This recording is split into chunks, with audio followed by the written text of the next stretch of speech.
The Necklace, Guy De Mauspassant. The girl was one of those pretty and charming young creatures who sometimes are born, as if by a slip of fate, into a family of clerks. She had no dowry, no expectations, no way of being known, understood, loved, married by any rich and distinguished man. So she let herself be married to a little clerk of the Ministry of Public Instruction. She dressed plainly because she could not dress well. But she was unhappy, as if she had really fallen from a higher station. Since, with women, there is neither caste nor rank, for beauty, grace, and charm take the place of family and birth. Natural ingenuity, instinct for what is elegant, a supple mind, are their sole hierarchy, and often make of women of the people the equals of the very greatest ladies. Mathilde suffered ceaselessly, feeling herself born to enjoy all delicacies and all luxuries. She was distressed at the poverty of her dwelling, at the bareness of the walls, at the shabby chairs, the ugliness of the curtains. All those things, of which another woman of her rank would never even have been conscious, tortured her and made her angry. The sight of the little Breton peasant who did her humble housework aroused in her despairing regrets and bewildering dreams. She thought of silent antechambers hung with oriental tapestry, illumined by tall bronze candelabra, and of two great footmen in knee breeches who sleep in the big armchairs, made drowsy by the oppressive heat of the stove.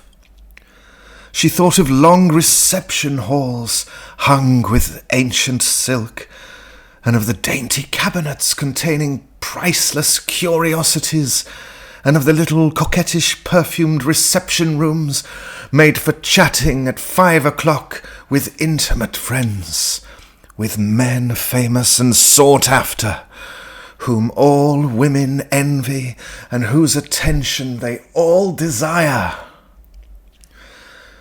When she sat down to dinner, before the round table covered with a tablecloth in use 3 days, opposite her husband, who uncovered the soup tureen and declared with a delighted air, "Ah, the good soup, I don't know anything better than that," she thought of dainty dinners, of shining silverware, of tapestry that peopled the walls with ancient personages and with strange birds flying in the midst of a fairy forest.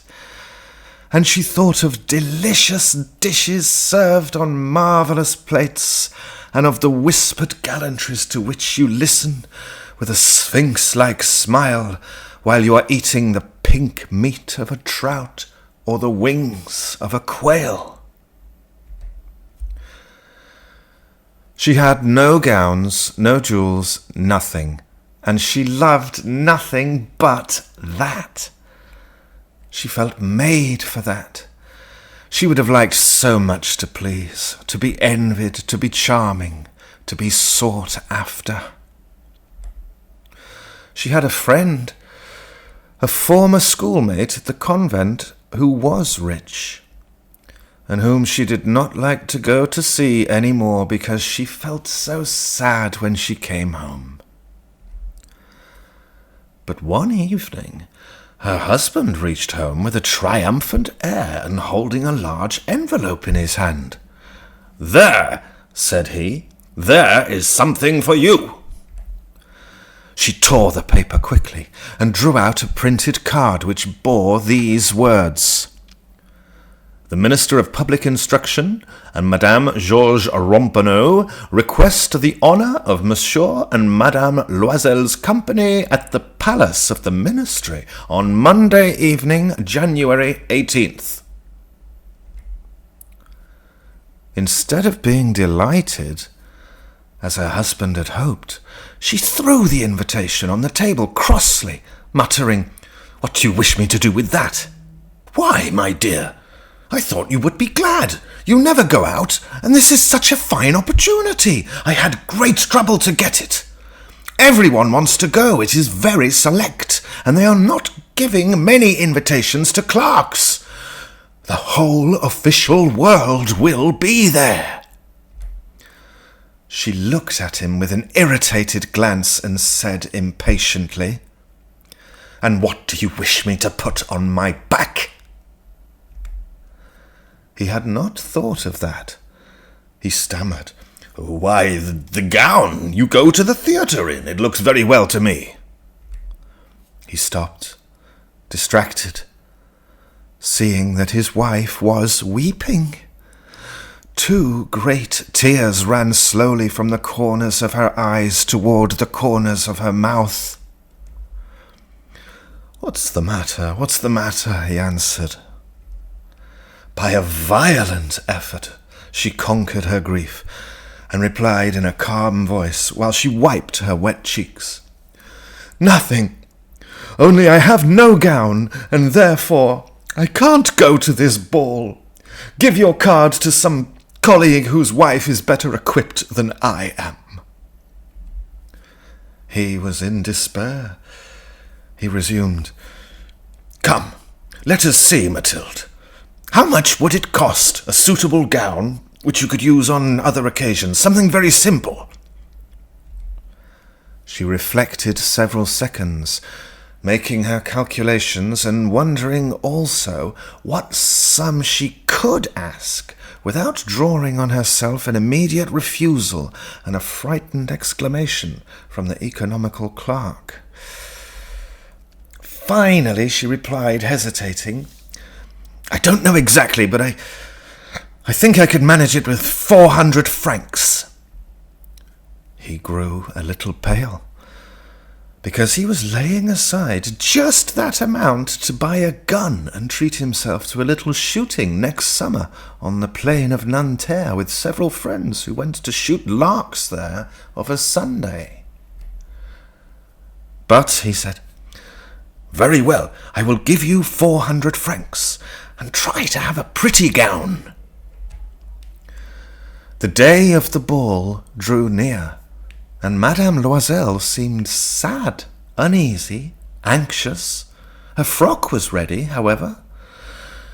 Her husband said to her one evening, "What is the matter? Come, you have seemed very queer these last 3 days." And she answered, "It annoys me not to have a single piece of jewellery.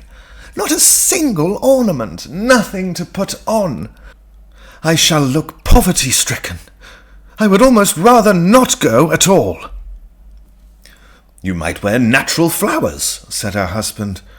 "They're very stylish at this time of year. For 10 francs you can get 2 or 3 magnificent roses." She was not convinced. "No, there's nothing more humiliating than to look poor among other women who are rich."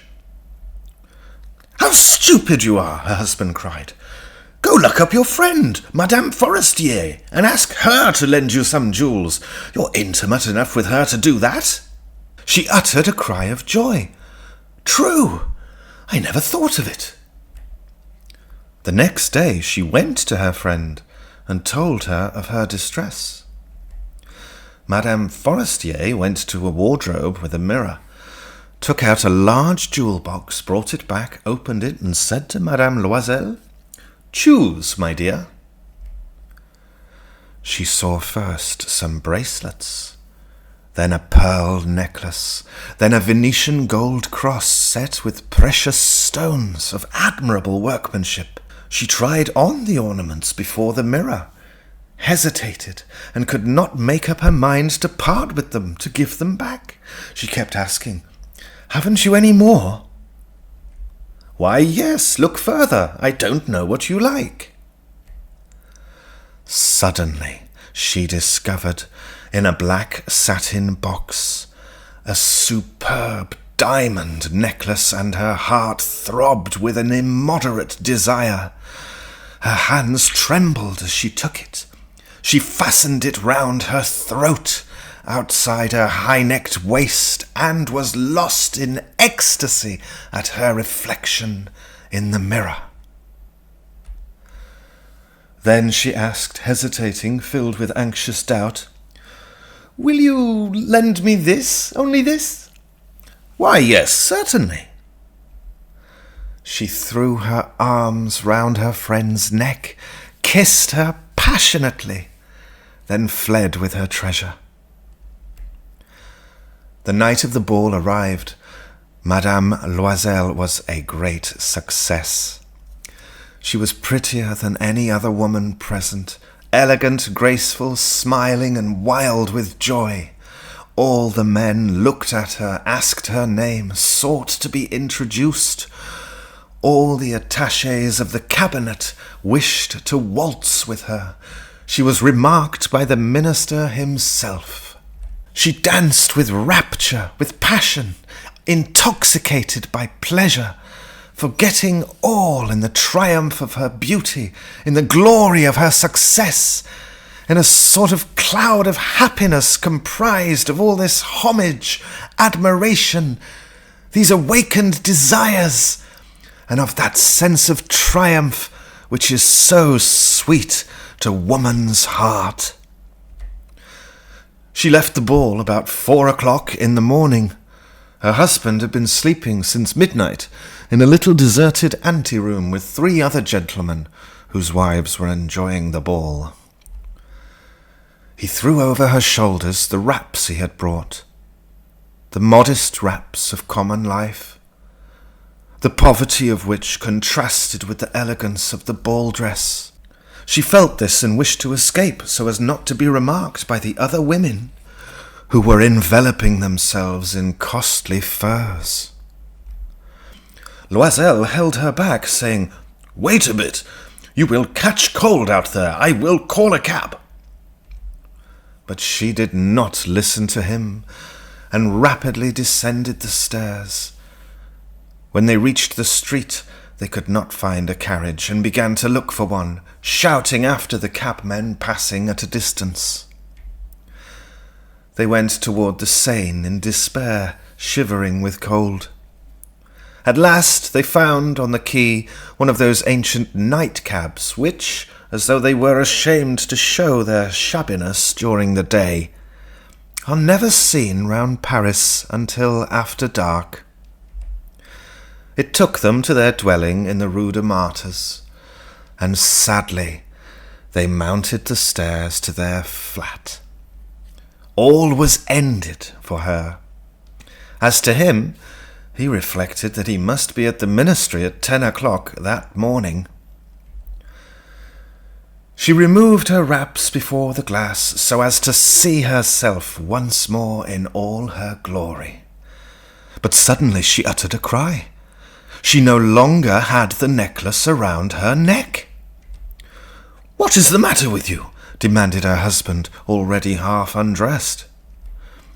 She turned distractedly toward him. I've lost Madame Forestier's necklace," she cried. He stood up, bewildered. "What? How? Impossible!" They looked among the folds of her skirt, of her cloak, in her pockets, everywhere, but did not find it. "You're sure you had it on you when you left the ball?" he asked. "Yes, I felt it in the vestibule of the minister's house." "But if you had lost it in the street, we should have heard it fall." "It must be in the cab." "Yes, probably. Did you take his number?" "No." "And didn't you notice it?" "No." They looked thunderstruck at each other. At last Loisel put on his clothes. "I shall go back on foot," said he, "over the whole route, to see whether I can find it." He went out. She sat waiting on a chair in her ball dress, without strength to go to bed, overwhelmed, without any fire, without a thought. Her husband returned about 7 o'clock. He had found nothing. He went to police headquarters, to the newspaper offices to offer a reward. He went to the cab companies, everywhere, in fact, whither he was urged by the least spark of hope. She waited all day in the same condition of mad fear before this terrible calamity. Loisel returned at night with a hollow, pale face. He had discovered nothing. "You must write to your friend," said he, "that you have broken the clasp of her necklace and that you are having it mended. That will give us time to turn round." She wrote at his dictation. At the end of a week they had lost all hope. Loisel, who had aged 5 years, declared, "We must consider how to replace that ornament." The next day they took the box that had contained it and went to the jeweller whose name was found within. He consulted his books. "It was not I, madam, who sold that necklace. I must simply have furnished the case." Then they went from jeweller to jeweller, searching for a necklace like the other, trying to recall it, both sick with chagrin and grief. They found in a shop at the Palais Royal a string of diamonds that seemed to them exactly like the one they had lost. It was worth 40,000 francs. They could have it for 36. So they begged the jeweller not to sell it for 3 days yet, and they made a bargain that he should buy it back for 34,000 francs in case they should find the lost necklace before the end of February. Loisel possessed 18,000 francs which his father had left him. He would borrow the rest. He did borrow, asking 1,000 francs of one, 500 of another, 5 louis here, 3 louis there. He gave notes, took up ruinous obligations, dealt with usurers and all the race of lenders.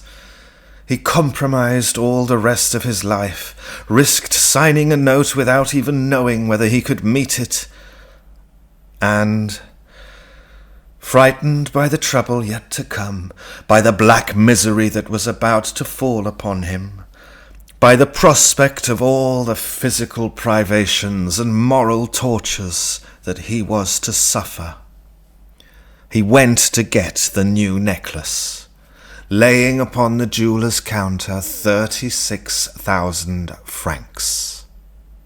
When Madame Loisel took back the necklace, Madame Forestier said to her with a chilly manner, "You should have returned it sooner. I might have needed it." She did not open the case as her friend had so much feared. If she had detected the substitution, what would she have thought? What would she have said? Would she not have taken Madame Loisel for a thief? Thereafter, Madame Loisel knew the horrible existence of the needy. She bore her part, however, with sudden heroism. That dreadful debt must be paid. She would pay it. They dismissed their servant. They changed their lodgings. They rented a garret under the roof.